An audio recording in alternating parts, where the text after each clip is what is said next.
So I'm Shayna with Growth Word Consulting, and I'm here with Sarah, who I've had the honor to work with for, I think we've been together for 3 or 4 months now, ish. Maybe Long more. time. It feels like a long time. And I wanted to chat with Sarah a bit today because I am just in love with her passion for her business. And Sarah came to us. She contacted Kristen through the Maxwell Network. We're all Maxwell coaches. And it was at a time in her business and her life when she was looking for some direction on really foundational pieces where we all struggle. But what spoke to me most about Sarah, one was her energy. Her energy is infectious and crazy. And I always strategically place her at the end of very long coaching days because I get so much energy from her to get me through the rest of the day. And her passion around what spoke to me the very first day was her passion around, she's got 2 young boys, beautiful boys, and a husband. And her passion around moms can do it all. Like you can be a great mom and you can be a great wife and you can run an incredible business. And not only has she done that, but now she brings women into her world. Purpose Life Homes is the name of your business, and you bring women into your world to do the exact same thing. And the passion around that kind of makes all the messy middle of the foundation of the business that we're growing through almost insignificant at times, if you will. So I'm going to let you talk. I want you to share your passion for your business. Oh man. All right. Well, thank you. That's so sweet of you. My husband just calls me crazy, so I'm glad you added the nice stuff in there. But yeah, no, I've really enjoyed our coaching calls and just being a part of Growth Word. And I did reach out to Kristen, felt like I was at a place in my business. I've always loved learning. I've always believed in coaching. I came from a background of equestrian world, riding horses and riding, getting some of the best coaches out there. I got to study under a 2-time Olympian for a while and realized it's all about the power of proximity. And so when I decided I really wanted to pour into building a team and seeing what that was next for me as a real estate agent, and I joined Keller Williams, that's when I heard about Kristen and Casey and Network, and then moving on to Growth Word Consulting and just seeing what was next for me. I needed that help. I always, I have my own vision, but I don't have the playbook. I don't have how to do it. And I don't know that I care to try to figure that out on my own. I'm not one to take too much time to figure things out. I like people to just say, here, do this and show up here and get it done. And so I love spending time with people. I love spending time with my team, pouring into people's lives. But I feel like that comes from an abundance of what pours into us first. And so if I'm a dried up well and I don't know what to do, I'm not going to be able to guide people and lead people. And I started to really notice a difference in my business of feeling that dried up well feeling when I realized when it was time to launch a team for me, and my vision included having a team, I realized I wanted to bring a team into the world of my Purpose Life Homes out of the love and the passion I have to lead others, not necessarily out of my own overwhelm in my business. And I realized that looked different. Taking kind of my level of skill for sales and trying to now pour that into my team, there felt like there was something missing there. And to me, that was leadership. I spent so much time investing in my business and in myself at the level of sales and skills and market and learning how to get my, take listings and prospecting and scripts and all the things that we learn and we can, work on conquering on a daily basis. But when I showed up to be a leader to my team and to take them to the next levels, I realized I was missing something. I could only go so far because I hadn't invested yet in that area of my life. And so part of, having you pour into me on a weekly basis not only comes from some things we're probably going to be talking a lot about kind of just tidying up the mess behind the scenes of where I really need help as a leader, but also just that leadership capacity of being able to know this isn't about me, it's about my team members, and really looking inward at who my team members are at an individual basis and how can I guide and help them take their business to the next level, and really pour into them at a place that's not just, you know, me overflowing my personality onto them, because it's that would drive them crazy all the time, but learning what can I do for them, you know, making them feel important and taking them to those next levels. But there's so much that has to happen to be able to do that well. And I am, and in my passion for what you asked me to share a little bit, I just kind of organically started this team, thinking I didn't know it was going to be all moms, but that's kind of where it went. And I realized at the same time, that's my heart. I love, you know, reaching women who are business owners, who are launching new businesses, speaking at women's events, things like that. So it just kind of happened naturally, but I think it also was a lot of who I am. And so, yeah, we're a group of moms. We're kind of newly formed. We've been together less than a year, and there's 4 other agents and myself. And just learning to kind of conquer and go through mommyhood, wifehood. We like to talk about, you know, things like work-life balance. And as a mom and wife, I always say, you know what? At the end of the day, the weight on the scale needs to be heavier on the wife and mommy side. In the family side, you can replace yourself at work, but you can't replace yourself at home. And so those are things that we always want to build our business around, the values in life we want to protect. But in order to do that, I have to be really disciplined in some areas of my business that I'm not that great at. And so we're getting there. So I want to touch on that, because so many of us say, yes, I need work-life balance. I need to. And as leaders, it's very easy for us to say it and not as easy for us to do it. And you do it. Like you do it at a high level. You are very much a mostly business hours person. You don't work a lot of weekends. You have not only plenty of time with your family, but plenty of quality time with your family. And so I think that that's what propels you as a leader. Sometimes just doing the right things, always doing the right things, brings us a lot of grace. Mm-hmm. And in your leadership, like that is the mission of your home and your leadership with your moms, with your ladies, as you lovingly call them. It's number one is our husbands and our families. And you do that. You don't fake it. You don't say it. You actually do that. And I think that's one of the things that I admire the most about you. And I also think that that's what shows up best. Like you pour into yourself. We'll back up and go back to yourself first, because we do that as well. But you definitely pour into the things that are most important in your life, that bring you fuel, so you have no regrets. And I think that that's what makes you show up as a better leader, as a better salesperson, as a better business owner, to go conquer the hard stuff, the messy middle, as we like to call it. Mm-hmm. Well, thank you. I don't think, you know, and it feels good to hear that, because, you know, being on the other side, when you're fighting for that, it does feel messy, and you don't feel like you're always doing it right. And you're always working on areas in your life that you could do better. But those are the things I want to protect. That's what I want to get better at. Right.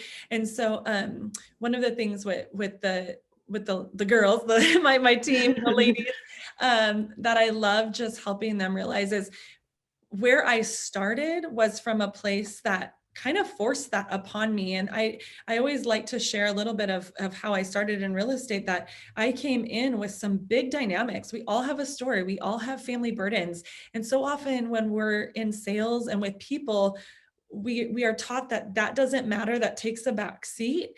But what if it can't? And if it can't, does that mean you can't succeed? And I like to think no, because you can succeed. It's just a matter of how you're going to structure that. And you have to learn to say no. And at the very beginning of getting my real estate license, I had to get really comfortable saying no. Not only did I get told no through rejection and all the things we get, you know, work on through scripts and things, but I had to say no to some opportunities because it didn't fit that plan and that structure and that family life, you know, those values that I had. My husband's a quadriplegic. I like to say that right up front. I don't hide that. My husband's in a wheelchair. He was in a diving accident before I met him.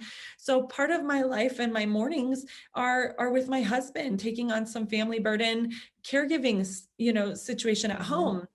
And our boys, we adopted both of our boys through the foster system here in Los Angeles County, California. And the second child, unexpectedly, and he was such a gift to us, but he just came on my doorstep, two or 3 weeks after I got my license. Here I am joining this new career, ready to launch, and I get this phone call that we weren't really expecting. And here I have a brand new baby. I have a new career. I want to be successful. So I had to be home every day by 3:30, and I didn't work weekends, and I hardly worked an evening. I saved one weekend, and I closed 20 transactions my first year of real estate. And that's really my mantra for people. That's my story, because if those are the things that we get told you can't succeed if you don't do those things, put that aside. You do you, and you've got to figure it out. Just be skilled and know how to talk to people and know what to say, and then take that and run with it and stay authentic, So I love to pour that into the moms that I work with, because I think we can get beaten down and believe that we can't be successful in it, Yeah, I'm trying not to cry here. Like, you just Oh. went all out there. Like, for most of us, we're like, what? And it's funny, you're never a victim. A lot of people would, wear that and you're never a victim. And I remember one of our first calls, your husband, Jeff, was on the call, and you said, you have to learn to say no. And on that call, in his mind, I think he was thinking, can you teach her to say no? Like, you're thinking you commanded the ability to say no. And I think Jeff's thinking, please teach her to say no. If she ever said no. I know. If you only knew how bad it could be. Yeah. So talk to us a little bit about, you did that. You did 20 sales. You continue to grow your business. You're going to double that this year yourself, not including what your team does. How do you do that if you're not working 18? Like, how do you do that, especially in the chaos of today's market? How do you guys do that and maintain balance? What's your lead generation look like? We'll get tactical. So our lead generation is mainly our sphere at this point, our center of influence. I am very much into, I had this epiphany one time. I was on a hike, and here I am, for the first 2 years of real estate, hounding the expireds, the FSBOs, doing my scripts, practicing, doing all the things, right? Getting on the phone early in the morning, getting home by 3:30, got the baby at home. And I remember going on a hike one day, and we didn't get a lot of expireds since I've had my real estate license. And I remember looking down at all the house, we're in the hills here, and I'm looking down at all these roofs, and I'm like, 150 agents are going to rush to their office this morning, me included, to call that one guy right there, that one roof. And I could count 20 other homes and roofs that I knew personally. And I'm like, why am I going to miss out on calling those people who need to hear from me? Maybe they don't need to hear about buying or selling. What else can I call them? Where in their life do they need some support? Who do I know that could help them today in a situation they may be in?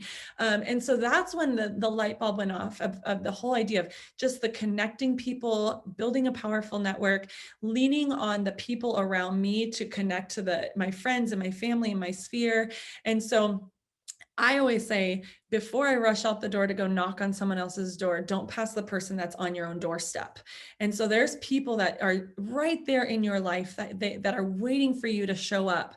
When you think of Sarah Dykema, I don't want you to think of real estate. But when you think of real estate, I want you to think of Sarah Dykema. I don't want my identity to be in real estate, but I want to be a value, and I want to bring things to people's life. And I would love to take what they're giving me as well. And so that's a big part of the way that we do business. We're just showing up in all the places that we don't feel, we're coming in branded, but we come in and we do car line coffee carts for our school. The parents are dropping off. I started this shortly after I got my license. I have a coffee cart, and I have a whole system around it. And I've partnered with the local coffee shop, and I get 50% off of their coffee, and they give me these big coffee pots, and I go out there and Sarah, and it's all on the cup. It's, Purpose Life Home, Sarah Dykema coffee cart, and I hand it to you in the car, not during COVID.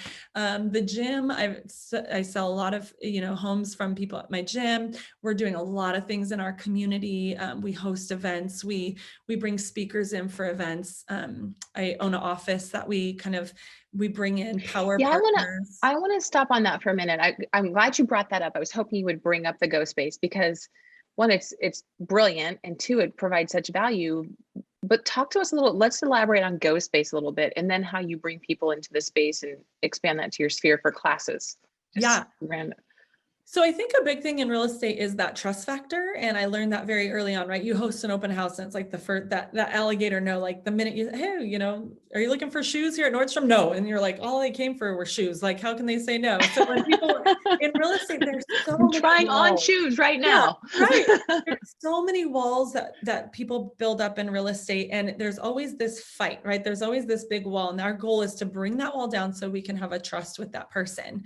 Well, our approach to that is our kind of these value adds. And instead of coming at them as a real estate agent, coming in as, you know, providing value as far as classes. What do I look in at my sphere? What can I bring them? Who are the people I know? Kind of what we were just talking about.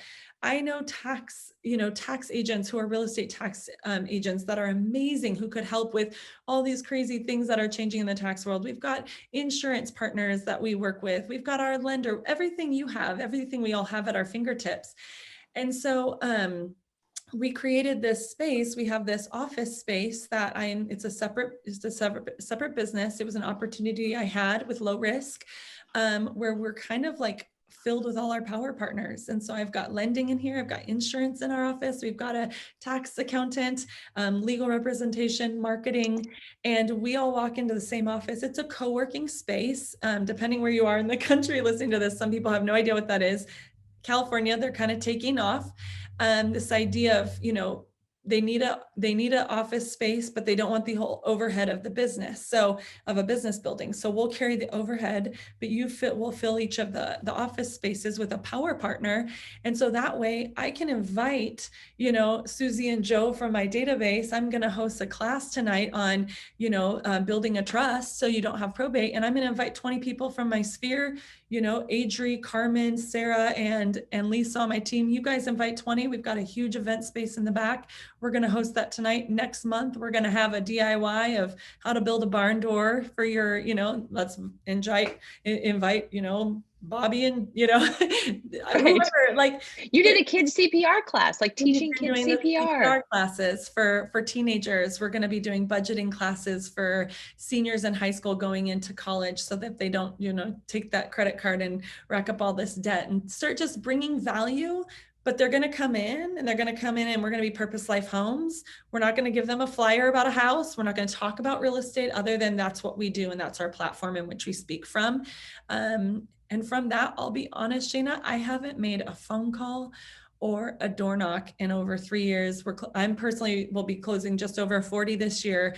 And not one of those is something that I've gone out actively and asked for the business at hand. You know what I mean? It's just come through this kind of machine that we've built through value and network and connection. Right. So I want to clarify, to save myself from my other coaching clients, you do lead generate. Yeah.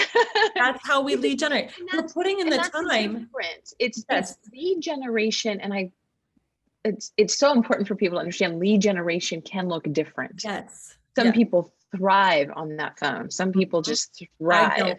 I don't. And if you don't, I think that's the important thing. If you don't, that's okay. Yeah. There's 20, I think if you look in the MREA, there's 27 sources of lead generation, 21 or 27. And we can find one in there where you will thrive. Absolutely. Right? I mean, you do plenty of lead generation. It just looks way different. So different. Than for sale by owners and expireds and internet lead generation. Yep. Yeah, I'm putting my time into kind of that. When you think of Sarah, don't think of real estate time, but then the minute they think of real estate, I had a person from the school call a couple of weeks ago, and she said, of course, when I thought of real estate, I thought of you. Because I say that when you think of real estate, we just ask you think of us. That's our goal, is that it's market share. We've been in front of you enough to help, you know, guide your thoughts. And providing value. Yeah. From coffee to taxes. Yes. And I have done plenty of the phone calls and the door knocking. And like I said, I mean, I just learned after that I knew what to say. I conquered the scripts. I still practice those. I still know what to say, but I wanted to take that into the spaces and places in my own little market that I didn't feel like we're being hit. You know, Kristen, and you always say that, like, what market has been, what territory has been let down? Where are people not touching? Who's not hearing from real estate agents, Right. or what market's been Right. given up in this shift that we're in, you know? And that's where I saw that there were holes in my own sphere that I could fill with that. So, and get creative. So you said two things and I made notes, two things that I want to get back on. One of them was you talked about opportunity. And the other one was, so you talked about opportunity, but then the other thing that you didn't talk about yet that I think we do need to talk about is kind of the, like, what are your needs? What are your, like, everything sounds in your world is beautiful and but where's your struggle? What challenges are we working through? So I think that's is important. The opportunities that we have to make this world even better. Yeah. Did you Your notice world. I hogged all the time with the fun stuff? I'm like, okay, you got 5 minutes. You're watching the clock. We're I'm done. just talking. You're watching the clock. No, I am the very first person to say I'm a hot mess. I run hard. I run fast. My car is a lot of times not picked up. I'm in gym shorts and gym pants and, you know, my running shoes and Zoom attire on top, because that's my struggle is, you know, I'm out and about. I've got the boys at school and summer camp and other demands, but I am not that disciplined when it comes to sitting down and buckling down on the things that need to happen behind the scenes. That's not the fun place for me. That's fun for other people. Sometimes being in front of people is not as fun. We all have our weakness and our strength. And I will be the first to say one of my biggest weaknesses are systems. I'm great to create them. Like, I know I need them, the maintaining part, but I also love to delegate and bring people on. So I'm not afraid to share that. Right. And that's been kind of our journey. Like, one, determine where you are, like where you are, where do you need to go? And then how do we get there? Which is a combination of building a database. Yes. Purposefully. I mean, there is a database, but really making it meaningful, which is everyone's struggle. Time management, taking care of yourself. We're going to come back to that. And then finding that leverage, finding that person to delegate to that's going to maintain and grow those systems and grow the back end of the business. Because as I always say, when I look at someone and their business and their life, I say in 15 years, what do we want? At a minimum, not that we have to, we want something we can sell. Yeah. And I think that's one of the biggest challenges in real estate is we get in based on our passion and we go and we grow and we thrive. And in 15 years, we have nothing that we can actually sell. Yeah. And that breaks my heart. So I love that you let me pour into you and beat you up in that part of your world. Oh yeah. Get that moving. Yes. I try to avoid it like the plague, but so one of my favorite things, and it happens often, and I always smile. I'll get a text from you or a voice text. I know. And it's is this an opportunity or is this a yeah, about every week I have something where I'm like, Tina, is this a yes or a no? Right. You're just like head down doing what you love. And this is the important part, like relationships and giving back and pouring into people brings you a lot of times what seems like opportunities. Yeah. And I think too, and some are heck yeah, or not yet, right? Yeah, not yet. But what I'm learning and what I learned consistently every single week too, because we are in a big growth pattern right now, even in our business. Like I've never cared, you know, this will be my first year ever going over. I've always grown consistently in my business. I've never gone backwards. There was one year I stayed at the same amount of transactions, but that was when I was growing Purpose Life and creating that. So I just slow down to speed up, but I've always kept the business going forward. But anytime you're going into those next, 20% growth when you're selling, 5 homes, you're like, okay, next year I get to do 6. And then when you do 20, it's like 22, but now it's like 32 to 40. Like that's another big chunk of change in my business world, and in my management. And that causes me to sometimes stumble around and fumble around. And so you have to get back to the basics. And that's where I'm at right now too. It's just because I know my vision and where I see myself going, where I want to take this team, it can't happen in a hot mess. It just can't. It's always going to be a little messy. We know that, but there are big foundation pieces right now that if we don't build them, we don't go there. And that's where, I lean on you so heavily to just help walk me through that, because that's the hard stuff. So, and it's harder the more momentum you get. Yeah. Weeks fly by. Yeah, it does. And so just a couple rapid fire questions. In the last 45 days, what's the best change you've made in your business or your leadership or your team? I have my ideas, but I want to know what you think. Oh dear, last 45 days. I feel like the last 45 days I've been a real wreck. Well, I have a big win coming up. I'm leaving, and I feel like not a lot of real estate agents in our industry can, when people hear I'm doing this, they're like, you can do that, and I'm like, yeah, with the help of my coach. But my husband and I, we made one of our very first investments in ourselves, and we bought a second home, a vacation home during COVID. And we're going to Michigan for a month. And it's a working vacation kind of, but I mean, I'm stepping away from my business on feet on the ground running for an entire month. And I would have never thought I could say that a couple of years ago, but to know that my team and being able, I spent a couple of the last couple of weeks talking to my clients, explaining to them where I was going to be, and nobody batted an eye. And I thought that was a really big win for me, because there was a trust factor there of the way that we've built this so far, visually and physically, that they can trust that even though I'm gone, they're going to be taken care of. I mean, we have 2 big listings going live like next week, and I'm going to be in Michigan and Right. and that's a big deal for me. So I think that's a big It's a win. huge win. And when we talked yesterday on our weekly call, I said, okay, what's the biggest challenge? What's your biggest concern about being gone? And you go, gosh, nothing. Yeah. Other than the list of things that you get to accomplish for me. Right. Right. You were like, gosh, nothing. And I was so relieved to hear that. There wasn't this panic. There wasn't, you are just completely at ease with your team. And I'm just going to say once again, your leadership of the team. Mm-hmm. And if I go back over the last 45 to 60 days, you have poured so heavily into pouring into them. Mm-hmm. I mean, not only like, how can I bring them along in my vision, but really pouring into each one of them and finding out who they are Mm-hmm. and what makes them tick and what they really want and helping them get there. And I think that time on task and that leadership with your team is what has you where you are today, personally, being able to get on a plane for a month.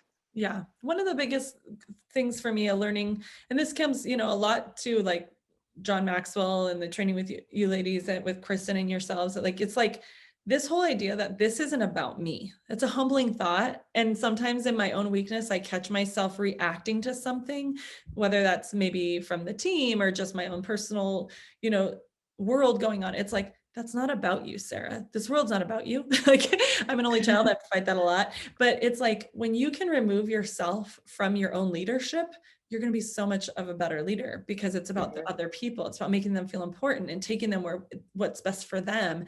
And I would say some of that fruit's coming from there, because it's not about the fact that I'm going to be in Michigan. It's about my clients' needs being met. As long as I'm working out of excellence, not worrying about that emotional tie, that I'm a hero. I'm not a hero. I'm a guide, and a guide can do things from different places, because they can bring in other guides. You can replace yourself. When you're a hero, you can't replace yourself.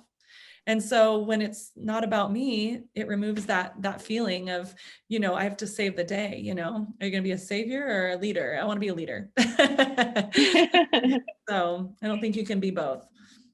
No, I would agree completely. And talk just briefly on one of the things I really push you on, and specifically in the beginning, was pouring into yourself. And you have some, what I call non-negotiables. Like, there's non-negotiables in my day and in your day. And that is like, you don't miss, even with Jeff and the care that you take for your husband and taking care of your boys and running a business and building a team. Like, first and foremost, you take care of yourself. Yeah. And I think that the taking care of myself, for me, something I value, and I don't want to project this on others, but I would challenge it, is I think when you invest in yourself or you take care of yourself, it should come at a pretty good expense where it's uncomfortable a little bit. Like, my gym membership is not cheap. People are like, they find out what I pay and they're like, oh, I couldn't do that. And it's like, well, I mean, I couldn't either, but I did it. And guess what? I think 9, 10 of my clients were from there last year. I mean, you can use it and leverage it also, but also it's a place that I know I'm going to show up. I paid for it. I'm not missing a gym workout for myself. And I think when you pour into yourself and you fuel yourself, it should cost you something a little bit for that accountability piece, That's just a personal opinion for myself. It's like, otherwise I'll miss it. It will be to Right. be. Whatever makes it work, like Yeah. whatever makes us get there, but is what makes you a better person. That and your horse. Yep. And Like my those horse. two things, getting to the Exactly. gym, regardless of what the pain point is on Yep. that. And, Yep. and And the your gym's really horse. non-negotiable because it's about health. And if I can't help my husband physically, then I'm like, we're smoked. Like it's over. Like, I don't know what we would do. Like, okay, then you're relying on other people and we're just not ready to do that in our marriage. And it's like, that's part of, my role as a wife. And so I have to be strong. That's a non-negotiable. But yeah, then the horse, it's like, that's my therapy. That's my go-to. Yeah. Your Little piece. Raven. Yeah. And we all need Yeah. that because what you can pour out is only first what you poured in. Hmm. So, yeah. What's your vision? Like, I hate that question. I'm sorry that where Well, do I you can see yourself in 5 years? But like, let's not put a time frame on it. Where do you want to go? Like as far Yeah, as your vision? I do think I have a lot of clarity on where I want to go. I don't think I'll be selling. Probably my goal would be to kind of hit 50 as a maintained personal goal. I'm not somebody that needs to sell 150 homes because that will compete with my future vision. I would like to probably step out of the sales side probably in 5 to 7 years. I think maybe 10. I don't know what that all looks like, but you're going to teach me how you can do that and do that well. But I would like to be starting offices and running, some expansion offices and teams. I would like to be in different places around the country, but also take kind of our model with the Go Space and that power partner, brick and mortar, and kind of run with that. But I love speaking, but I love building up a team of speakers. So I could see like these entrepreneurial women, business women who are just doing it and killing it, but also keeping the balance heavily weighted in their family and in their marriages, and going out as a big wingspan and spreading that good news with other people that they can do that too. I love that. Yeah. I love that so much. Okay, great. I'm so glad we did this. Like I get to you all to myself every week, but I just wanted to share it with everyone else because you're just so infectious. Well, thank So you. I infectious. appreciate you, Shayna. Yes. And in LA, so if you had the coolest thing is being able to send referrals around. So in LA, if anybody has any referrals in LA, I'll make sure they call you. Awesome. And then I'm gonna follow up. We're gonna do this again in a year and That's see where awesome. you've gone. I See where would you've love gone. that. Yeah. And Yeah. have the best time at the beach, although we'll be talking every week. Oh yes, we will. I made the cut in the schedule. she inserted herself right in there. Exactly. Kind of on purpose. I love All it. right. I will talk to you very soon. Okay, thank you. Thanks, Sarah. Bye.